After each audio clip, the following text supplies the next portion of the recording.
Hello बच्चों, नमस्कार। कैसे हैं आप सब लोग? उम्मीद है शानदार, जिंदाबाद, जबरदस्त होंगे। बच्चे, सीएपीएफ या हम कहें कि बीएसएफ ने एक भर्ती निकाली है जो 1526 पद हैं। और एक बहुत अच्छा एक आश्वासन मैं आपको इसमें दे रहा हूं कि चूंकि ये भर्ती अब एक स्ट्रीम लाइन आ चुकी है, क्योंकि अब से पहले ये तितर बितर थी। बीएसएफ अपनी अलग वैकेंसी निकाल रहा है, सीआईएसएफ अपनी अलग निकाल रहा है, सीआरपीएफ अपनी अलग निकाल रहा है।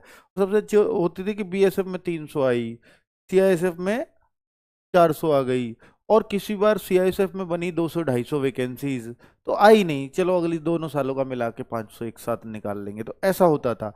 आईटीबीपी में मान लीजिए 30-35 पद हैं, वो कैसे निकालें? वो कहेंगे इसके लिए तुम्हें भर्ती नहीं कर सकते। तो फिर जब तक उनकी 200, 100, 200, 300 वैकेंसीज नहीं हो जाती तब तक वो नहीं लाते, तो वो 3-4 साल में आती थी। अब क्या होगा, किसी के पास 30 पद हैं या 35 पद है या 10 पद हैं, तो भी वैकेंसी आएगी। और ये अब अच्छी बात है कि हर साल सीएपीएफ की वैकेंसी हेड कांस्टेबल में भी आएंगी।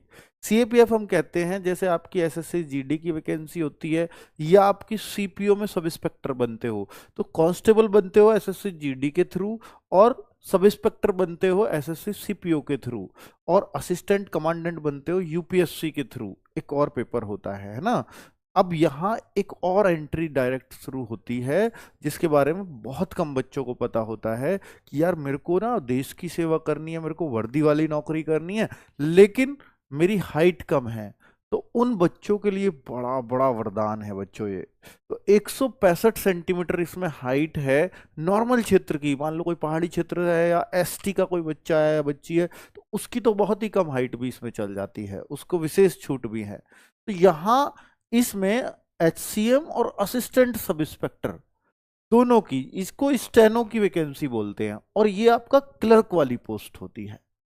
तो भाई ये भर्ती अब हर साल आया करेंगी, हर साल, क्योंकि अब इसको बीएसएफ करवाया करेगी। और ये जरूरी नहीं है कि हर बार बीएसएफ ही कराए, हो सकता है अगली बार इसका टेंडर सीआरपीएफ ले ले, हो सकता है उससे अगली साल सीआईएसएफ ले ले, या इन पैरामिलिट्री फोर्सेज में यही तय हुआ हो कि एक साल बीएसएफ सबकी वैकेंसी निकाल देगा, एक साल सीआरपीएफ वैकेंसी निकाल देगा। तो इनको, इन सबको, कि ये चारों पांचों छह जितनी भी ये पैरामिलिट्री फोर्सेज हैं, इन सबका एक कंबाइंड नाम बनाया है CAPF, central armed police force. ठीक है, तो इसलिए मैंने इसका नाम सीएपीएफ रखा है। बीएसएफ ने इस बार भर्ती निकाली है। तो बच्चे, 1526 पद बहुत शानदार एक उस इंडिकेशन को दिखाते हैं कि जिन बच्चों की हाइट कम है, या जो बच्चे एसएससी जीडी में ओवरेज हो चुके हैं, या कुछ ऐसे हैं कि मुझे वर्दी वाली नौकरी भी करनी है और ऑफिस में बैठकर काम भी करना है, या लड़कियां कि भाई मैं पैरामिलिट्री फोर्सेस में मैं कहाँ ड्यूटी देती फिरूंगी, मैं फील्ड में कैसे ड्यूटी दे पाऊंगी, तो वो उनके लिए बहुत बेनिफिशियल है कि लड़कियों के लिए जॉब बेस्ट हो सकती है साबित। चाहे वो बीएसएफ में उसको मिले, चाहे सीआईएसएफ में मिले, चाहे सीआरपीएफ में मिले, म- करना ऑफिस में बैठ के ही काम है। अब बात आती है कि सर इसमें ना सैलरी, बहुत सारे बच्चों को एक सैलरी इश्यूज भी रहता है। मैं पहले भी आपको बता चुका हूं, एक बहुत अच्छी सैलरी इन फोर्सेस में मिलती है। अगर मैं हेड कांस्टेबल की बात करूं, तो किसी भी बच्चे की सैलरी 55,000 से कम नहीं बनेगी, इससे ऊपर तो बन सकती है 50 और 55 के बीच में, हाँ सॉरी, 50 से 55 के बीच। मैं बिल्कुल ये वो बता रहा हूं, अगर बच्चा नया है और लग गया है, नया बच्चा बिल्कुल फ्रेश ज्वाइनिंग है, 50 से 55 के बीच में उसकी सैलरी बन जाएगी। ये डिपेंड करता है कोई उसका सिटी कैसा है। अगर उसका थोड़ा एक्स सिटी की तरफ है तो फिर वो बन जाता है। 3 कैटेगरी में बांटा है, तो एचआरए उसका उस हिसाब से बन जाता है, तो थोड़ा एचआरए में डिफरेंस आता है, इसलिए वेरी करती है हर बच्चे की। अब यहाँ पर किसी बच्चे की कोई पहाड़ी एरिया में, मान लो ट्रेनिंग के बाद आपकी पहाड़ी इलाके में ड्यूटी लगी या रिस्क एरिया में ड्यूटी लगी, तो 10-10, 12-12, 17-17 हजार तक भी रिस्क अलाउंस मिलता है। तो सोचिए फिर वो सैलरी 65-70 हजार तक भी पहुंच जाती है बच्चे की आराम से। ठीक है, तो सैलरी तो एक इशू ही नहीं है कि भाई आपने अगर एचसीएम की नौकरी, एचसीएम में बता रहा हूं मैं, एएसआई में तो और भी ज्यादा बन जाएगी ये सैलरी। एएसआई में तो 75 क्रॉस कर जाएगी, अगर रिस्क अलाउंस मिला दें तो 75-80 तक। ठीक है, स्टेनो वाली। तो ये सैलरी का तो कोई इशू नहीं है। मैं आपको एक उसकी जो बच्चे जॉब कर रहे हैं इसमें, मैंने उनकी सैलरी स्लिप मंगाई है, मैं उस हिसाब से बातें कह रहा हूं आपसे। ठीक है, अब यहां पर बच्चे 9 जून से 8 जुलाई ये फॉर्म चल रहे हैं इसके 1526 जो वैकेंसीज हैं, इसके फॉर्म 9 जून को आ गए थे, और आज मैं ये वीडियो बना रहा हूं तो 20 जून हो चुकी है। अभी आप समझिए 11 दिन फॉर्म चलते चलते हो चुके हैं और 18 दिन अभी और बाकी हैं। तो ये बिल्कुल सही समय है इस फॉर्म को भरने का। मैंने एक वीडियो ऐसी बनाई है कि फॉर्म में कोई गलती ना हो, तो फॉर्म भर के भी दिखाया है एक एक कॉलम। ठीक है, चलिए, और चॉइस भी बताइए भाई, आप ना फर्स्ट चॉइस इसको डाल लो और अच्छी जॉब हो जाएगी। अब तो चॉइस भरवा रहा है वहां पर। ठीक है बच्चे, वैकेंसीज कि भाई आईटीबीपी में कितनी है, सीआरपीएफ में कितनी है, बीएसएफ में कितनी है, तो ये वैकेंसीज का पूरा ब्यौरा है। एएसआई की ये ऊपर वाली है और हेड कांस्टेबल मिनिस्ट्रियल वाली ये नीचे वाली है। क्लियर, ये सबको मालूम है। अब इसमें जो आप सबको मैंने बता चुका हूं कि 3 स्टेप्स हैं। पहला है फिजिकल, फिजिकल और मापतोल पहले इससे पहले क्या होता था, एग्जाम, फिर फिजिकल के लिए बुलाते थे। इस बार पहले फिजिकल है, उसके बाद सेकंड है आपका एग्जाम। और इनका ये कहना है कि जब से भर्ती निकली है अब जो है, इसके 6 महीने के अंदर हम इस स्टेप को भी कवर कर लेंगे। यानी 1-2 महीने में आपका फिजिकल शुरू हो जाएगा और उसके 2-3 महीने बाद आपका एग्जाम शुरू हो जाएगा। तो यहां तक ये बोल रहे हैं कि 6 माह के अंदर हम ये यहां तक इस स्टेप को पूरा कर लेंगे। उसके बाद चूंकि जब इनको हर साल निकालनी है तो ऑब्वियसली ये बिल्कुल टाइमली करेंगे। और इसके बाद जो अगला स्टेप होता है इनका स्किल टेस्ट। अब स्किल टेस्ट एचसीएम का और एएसआई का दोनों का अलग अलग होगा। एचसीएम का जो होगा उस पर आपको सिर्फ टाइपिंग करनी है, लेकिन जो एएसआई स्टेनो की बात करें तो वहां आपकी शॉर्ट हैंड चेक होगी। आप एक ही जॉब में फॉर्म भर सकते हो इनमें से, या तो आप एचसीएम में फॉर्म फिल कर सकते हो या आप एएसआई स्टेनो में फॉर्म फिल कर सकते हो।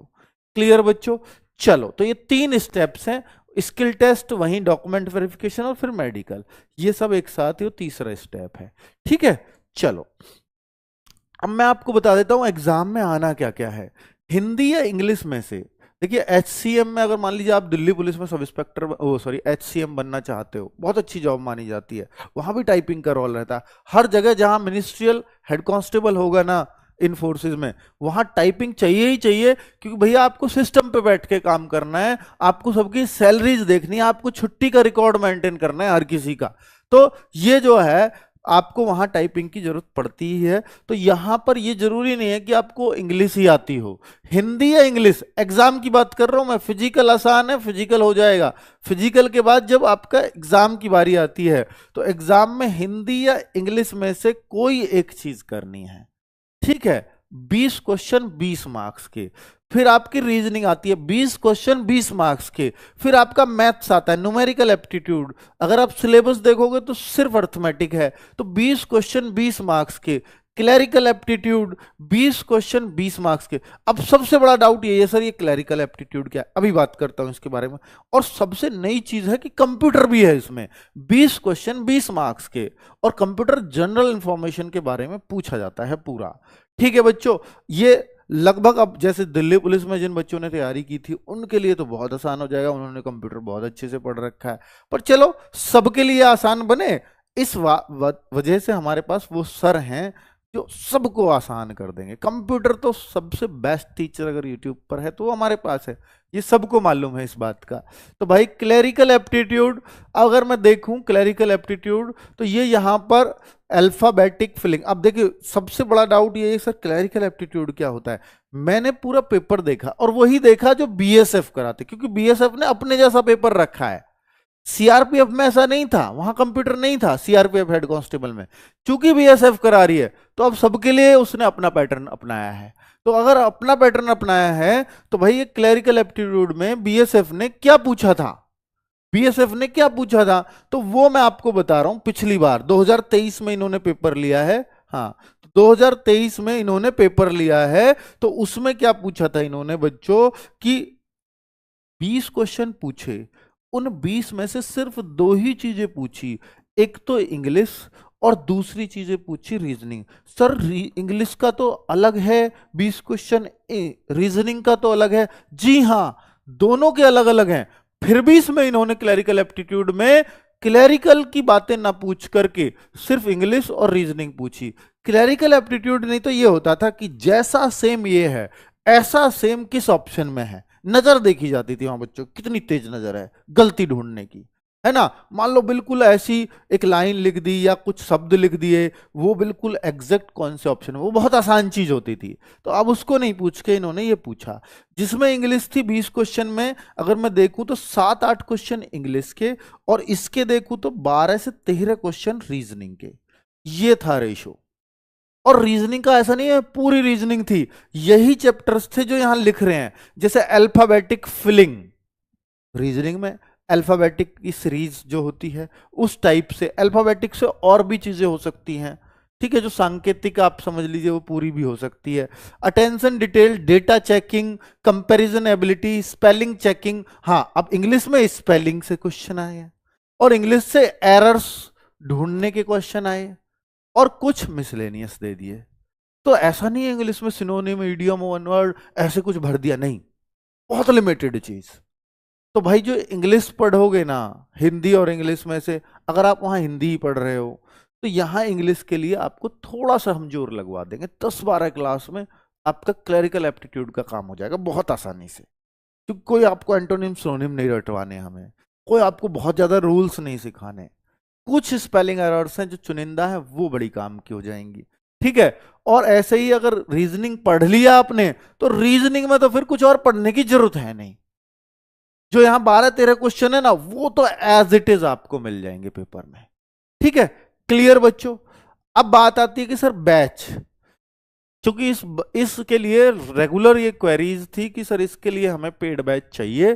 तो भाई इसके लिए देखिए, पेड और फ्री में एक बात है बच्चों, अगर आपके पास एग्जाम की डेट नहीं है तो फ्री की आपको कद्र नहीं है।